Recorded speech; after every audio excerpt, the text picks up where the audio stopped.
Tinuldukan ni Kim Chiu finally.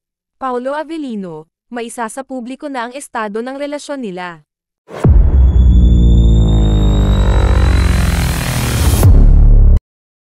Tila nilaglag ng mga It's Showtime host ang kanilang co-host na si Kim Chiu sa kasalukuyang estado ng puso nito sa pangunguna ni Darren Espanto at Vice Ganda.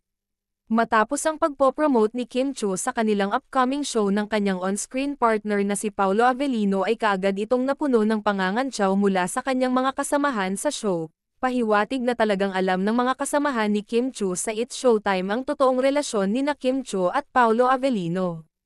Samantala, lalong kinilig ang mga Kim Pao fans nang mapansin nilang binura na ni Kim Chiu ang kanilang mga larawan at videos na pinagsamahan noon ni Sian Lim sa kanyang Instagram account. Ang tanging naiwan na lamang ay ang larawan nila ay ang pag-amin nila ng kanilang paghihiwalay noong nakaraang taon. Bagamat may mga nanghinayang pa rin sa mga pinagdaanan noon ni Kim Chiu at Sian Lim dahil naging masaya rin naman sila noon, may mga nagsasabi naman na mas makakabuti kay Kim Chiu na bitawan na ang kanilang nakaraan ni Sian Lim at mag-move on na dahil makikitang masaya na ito sa buhay kasama ang bagong girlfriend na si Iris Lee.